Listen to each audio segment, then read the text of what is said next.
છોટાઉદેપુર જિલ્લાની જીવાદોરી સમાન નેશનલ હાઈવે પરના ભારત નદી પરનો પુલ તૂટી જતાં નવી પુલ બનાવવા આજે સાંસદ જસુભાઈ રાઠવાના હસ્તે ખાતમુહૂર્ત કરવામાં આવ્યું હતું। છોટાઉદેપુર જિલ્લાની જીવાદોરી સમાન નેશનલ હાઈવે 56 ઉપર ભારત નદી ઉપરનો પુલ 28મી જુલાઈ 2023ના રોજ બેસી ગયો હતો। ત્યારબાદ તારીખ 26 ઓગસ્ટ 2024ના રોજ પુલના 3 પિલર સુકી ડેમના પાણી છોડાતા તણાઈ ગયા હતા, જેને લઈને જિલ્લો બે ભાગમાં વહેંચાઈ ગયો હતો અને જનતાને ભારે મુશ્કેલીનો સામનો કરવાનો વારો આવ્યો હતો। ત્યારે કેન્દ્ર સરકાર દ્વારા ₹35 કરોડના ખર્ચે પુલને મંજૂરી આપવામાં આવી હતી, જેથી આ બ્રિજ બનાવવા માટેની તમામ પ્રક્રિયા પૂરી કરીને આજે છોટાઉદેપુરના લોકસભા સાંસદ જસુભાઈ રાઠવાના હસ્તે ખાતમુહૂર્ત કરવામાં આવ્યું હતું। આ પ્રસંગે પાવીજતપુર વિધાનસભાના ધારાસભ્ય જયંતિભાઈ રાઠવા, સંખેડા વિધાનસભાના ધારાસભ્ય અભયસિંહભાઈ તડવી, પૂર્વ કેન્દ્રીય રેલ રાજ્યમંત્રી નારાયણભાઈ રાઠવા, જિલ્લા ભાજપ પ્રમુખ ઉમેશભાઈ રાઠવા ઉપસ્થિત રહ્યા હતા।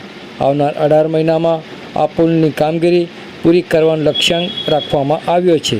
આવો સાંભળી આ અંગે છોટાઉદેપુર લોકસભા સાંસદ જસુભાઈ રાઠવા શું કહી રહ્યા છે, સાંભળો તેઓના મુખે। આજે નેશનલ હાઈવે નંબર 56 ઉપર આવતી ભારત નદીના પુલનું ભૂમિપૂજન કરવામાં આવ્યું। આ પ્રસંગે આ વિસ્તારના સન્માનિત ધારાસભ્ય આદરણીય જયંતિભાઈ રાઠવા, સંખેડા સન્માનિત ધારાસભ્ય આદરણીય અભયસિંહભાઈ તડવી, જિલ્લાના અધ્યક્ષ આદરણીય ઉમેશભાઈ અને પૂર્વ રેલ રાજ્યમંત્રી નારાયણભાઈ રાઠવા અને આ વિસ્તારના તમામ આગેવાનો ઉપસ્થિત રહ્યા।